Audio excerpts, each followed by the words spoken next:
Hey, what's going on everybody? Kid Ron here, and we're doing the behind the scenes of the Kia and SRQ video. We shot this video at night, but I wanted to be able to film this in the daytime, so everything will be nice and clear when you can see it and hear it and everything. At night it's just, I have to bring lights, I have to have another person, just becomes complicated. So I'm going to show it to you in the daytime. What I have here is I have a Matthews car mount here that I borrowed from John Rusnick, office mate here of mine. And we have the Kia, the 2014 Kia Soul. We have an invisible selfie stick, and we also have the Insta360 One X here. First thing you want to do is before you put your mount on there, you want to make sure that your hood is nice and clean. So you want to make sure whatever spot it's going to be in is nice and clean. And we're just going to wipe that right off there. Here in Florida it's nice and hot, so that's going to dry very quickly. So we're going to put the Matthews mount right here, and we're going to go ahead and push down on it, and then you pump. You want to pump all the way, not to the red, but almost there.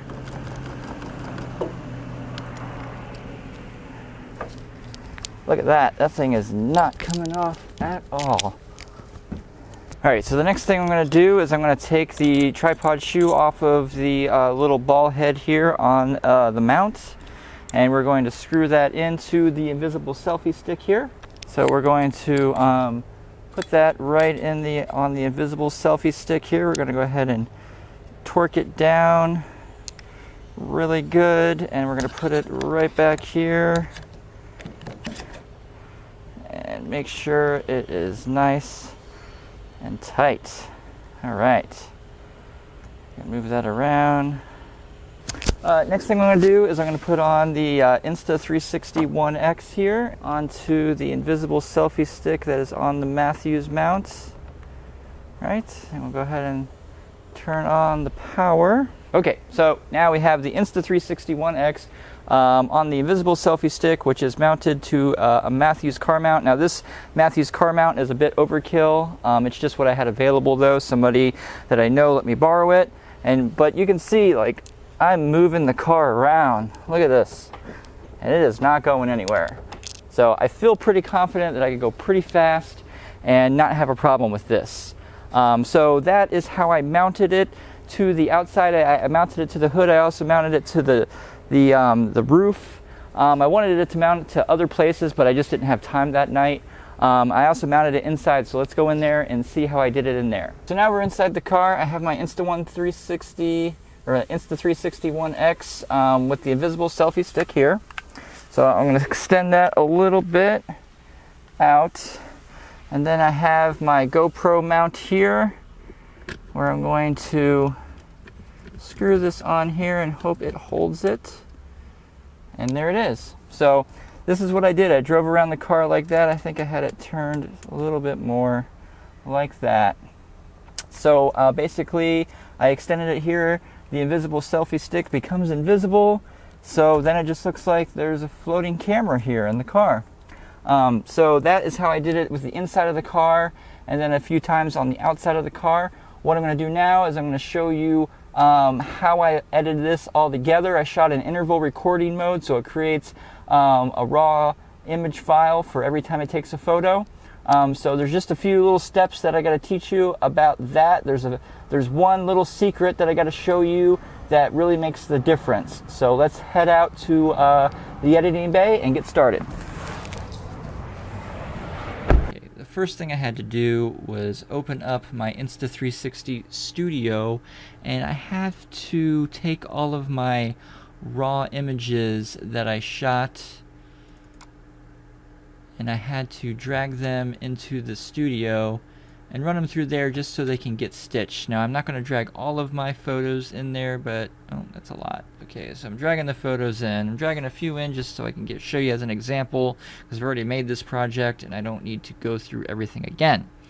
Okay, so I've dragged my raw DNG raw images in here from the Insta360 one that I shot in interval record mode. And as you see here, I can move around in 360 degrees. I can create a little planet here, tiny planet, and it's just an image. So you can move around. There's my little Matthews mount right there. So let's go back to default. So all you have to really do in here is you bring in all your photos, you select them all, right click, and you do batch export. And when you click batch export, this little window pops up here, and now you can choose what resolution. You can put a Nadir logo there. I don't recommend doing that. You can choose where the images are going to go. So I'm going to leave them at the original size, and then by default they usually have the automatic horizon correction, but I recommend unchecking that, because when I had it checked before, the horizon line like jumped all around and it just made it unwatchable. So the secret to getting nice smooth hyperlapse shots or time-lapse shots with your Insta360 One X is to not have that checked. And then you choose the location where you want your images to go, and then you hit OK. And then now what it's going to do is it's going to run through and process all of those images right here, one at a time. And see how it goes there. It gives like a little noise every time. So once you have all those images processed through there, we're going to go to Photoshop. So we're going to open up Photoshop. And actually what we're going to use is Camera Raw. And I know that a lot of people use Lightroom, and probably some people are going to be like, oh, why don't you use Lightroom? I don't know, I just don't care for Lightroom. It doesn't really seem like it. There's just some things I don't know about it, so, you know, I just haven't tried. I've used it before a couple times, but it really was like, oh, what's the big deal? It probably does some things that, for photographers, that come in handy, but it's just something that I don't really use, maybe one day. But anyways, first I want to show you, if you don't bring your raw images into the Insta360 Studio and stitch them first, you're going to get something probably like the image that'll come up here in a moment. It'll just be two circles, one for each of the lenses. See that? If you do not run them through Insta360 Studio, your raw images will look like that if you just import them straight into Camera Raw. But after you have ran them through, they will look much better. So that was the raw photos. Now the raw stitched, and I categorized them here, sorted them out. So what you're going to do is you're going to open up all your images. Alright, so now this is what the images look like after you've stitched them together. You've stitched the two lenses together, and now you have this extra rectangular image. But once you put it in the Insta360 Studio again, it will be all together in the 360 view. So what I did here is I went through and I adjusted my attributes here: exposure, contrast, highlights, shadow, and all that, color, vibrance, saturation. And then now with the newest Camera Raw update, you can adjust texture, clarity, and dehaze. Before you couldn't, otherwise it would leave like a hard edge seam where the image came together. But now you can do it. So that's very useful. And then once you've got one image with all the color and every adjustments that you want, you can just highlight all of them and click sync settings, and it'll put those settings across all of the images. Now once you're done with that, you don't have to export or anything. You just click done, because the raw photos retain the information that you changed whenever you open it with After Effects. So now we're going to go to Adobe After Effects. I'm in Adobe After Effects 2019. And now what you are going to want to do is import your files. I've already imported these all before, but I'm just kind of showing you what I'm doing. Now all you have to do is pick the first image in the folder, and then click on this Camera Raw sequence if it's not already clicked, and then force alphabetical order. And I'm going to uncheck the create composition because I'm not quite ready for that yet. And I'm going to click import. And when it does that, it's going to ask you about these attributes again, which you don't really need to mess with. And now I have a second on hood collection here. Now it makes it footage. It takes all your images and puts it together as footage instead of just individual frames, a bunch of individual frames. And then when you go here, you're going to drag it into a new composition. And I am just going to, I thought I was going to rename it, but maybe not. There it is. On hood, and we're just going to put test because I've already done this. Okay, so now we have this here, and here it is. Now you can see here that I can't see the mount on here, which makes it hard to be able to get rid of it because I want to be able to get rid of that mount. What's cool is they have this in After Effects. They have this, where is it? It's called immersive video. And they have a few things here that you can do to change. I think it's rotate to sphere. So now I can rotate this here like that if I want. And then I can bring that like that. And then I can bring that up like that. And bring it over. So wow, bam, now I have my full car in view. I can see the mount right there. Okay? So now once you've done that, you're going to pre-compose this layer. And you're going to leave attributes in this. And now we have a new one, hood test 3. So there we go. So now we have this pre-comp here. And now we can go ahead and do some other adjusting. So I'm going to open the content aware fill window, and I have that right here. This is how we're going to get rid of the Matthews mount. So first thing you have to do is you've got to create a mask on your layer. And I went ahead, I noticed that if I did the whole hood, it worked a little bit better for me. So that's what I'm going to do. I want to bring that down. Okay, anyways, so what I did is I had cut out a piece of the hood, just this little rectangular piece of my hood. And then I inverted the mask. See here. And then what I did is I went and I got the content aware fill.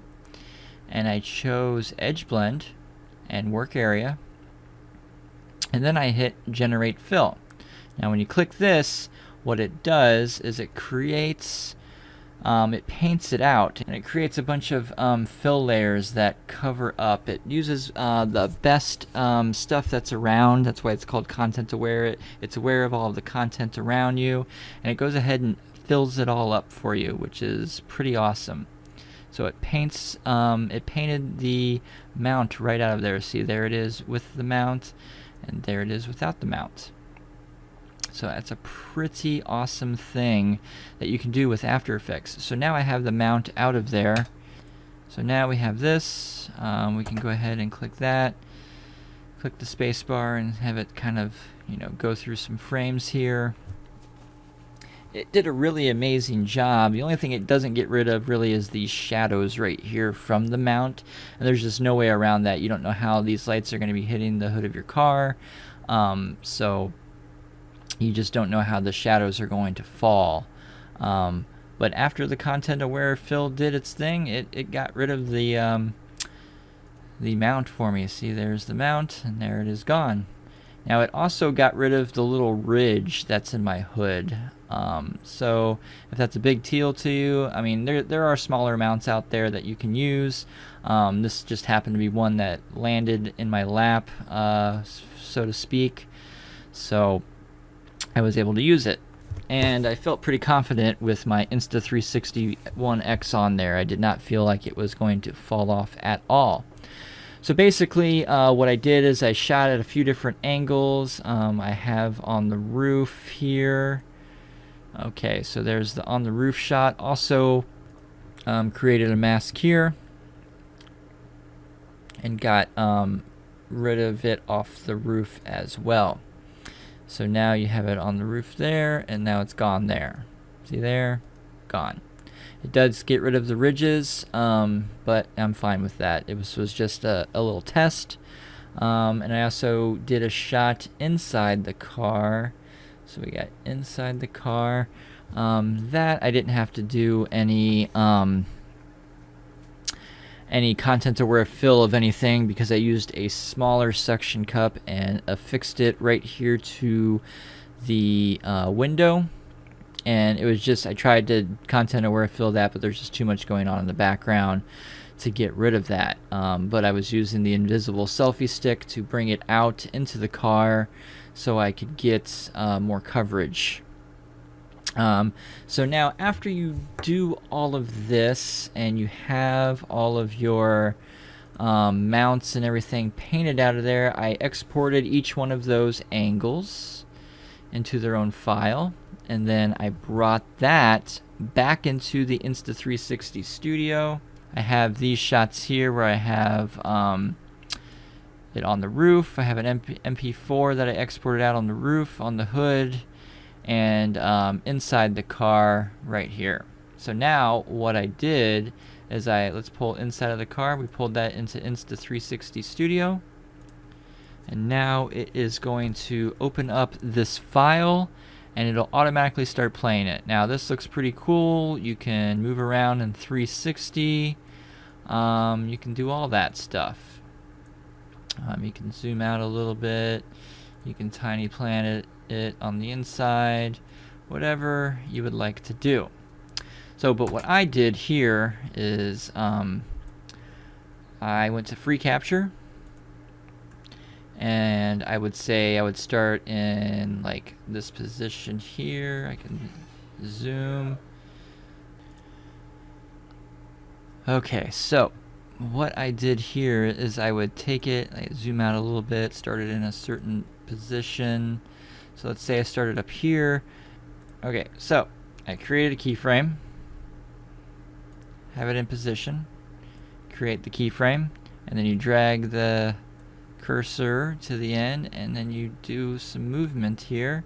I'm going to zoom out a little bit, and then you create the other keyframe. So now when you play it, it has this movement here. See that? So all I did now is I took the same 3 shots and I created different movements, and then I exported them. So file, export, save changes, okay. Then it asks you what you want to do with it, where do you want it to go, you hit okay, and then it begins doing its exporting. So now it'll cut through there, and then you can go ahead and you can delete those keyframes. And now let's start here, and we'll create a keyframe, and we'll move down, and we'll zoom into it like that. Maybe move it around a little bit, and then create a keyframe. So then when you hit play, now you're zooming into your shot nice and slow. So all I did was I kept doing that. I would drag in one of my other angles, let's say on hood, drag that in here. So now I have that shot of me of the car on the hood. Go to free capture. So now I have this shot here, and now I can go, okay, I want to start like I'm on a little planet kind of, keyframe, and then I'm going to bring it all the way to the end here, and I'll zoom in, and I'll bring this down, maybe zoom out a little bit, bring it down like that, keyframe. Okay, now when I hit play, it'll start where it's the little planet kind of look, and then it'll come right down into where I dropped it. Now you can also do, let's say, let's delete these keyframes. I just wanted to do very simple moves, but if you wanted to do something crazy, you could probably, you know, go like this, bring it there, Go like that, keyframe, and then go like this. Oops. Go down a little bit, and then keyframe it there. And then go all the way to the end. And then keyframe that, bring it in. Keyframe, bam. So now, when you play right to left, and then back to middle, and then it'll zoom in. So pretty easy to do, but I had to do that. I did it a bunch of different ways for each angle. I also had the one on the roof. So there's my shot of how it looks on the roof. And it's the same thing, you just go to free capture here. And if you've created some keyframes, then you can move around. And that's all I did, is I exported out each one. After I did my move, I exported for each move. And I did that for each one. It's only 3 shots, but I made it look like a bunch of different angles. And then after that, I brought it into Adobe Premiere. I went and I found some free music on the YouTube audio library. It was a new song. I know the name of the song, so I'm just going to search for it here. It's called Ice Cream. And then there it is. And you can just download it. And then I brought it into my sequence. And then I just started bringing in, you know, the different clips that I had shot, that I had exported through Insta360 Studio. So I have several of these. And I'm not going to show you the whole thing that I did, but it's just to show you that now you have all these different angles, and you hit start, and now you have a little video that you're putting together. So that went from left to right. And the next shot is a little tiny planets. Another little planet.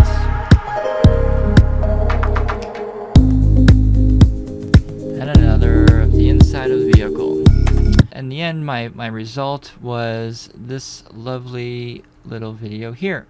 And we'll go ahead and just let that play for you, and you can enjoy what I made. Now, thanks everyone for viewing my behind the scenes / tutorial video. It wasn't a full-on tutorial, but I just wanted to kind of show you how I got these shots and what I had to do to make it happen. Thanks everyone for watching, and keep creating awesome 360 stuff with this Insta360 One X.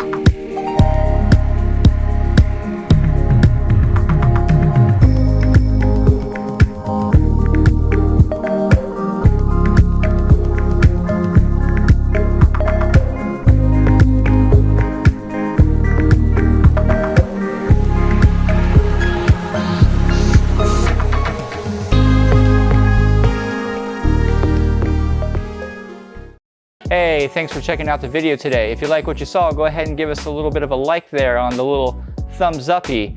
And if you're really interested in seeing more from Film Sandwich, go ahead and subscribe to the channel and hit the notification bell so you're always updated every time we post a video. Also, we are currently an unsubscribed channel, so all the reviews here, everything that we do is all unpaid and comes out of our own pockets. So what we've done is we've put links to all the products that we review and use in our videos, and if you buy the products through those links, we get a little bit of ching-ching so we can keep this channel going. So once again, thanks for watching, and we'll see you in the next one.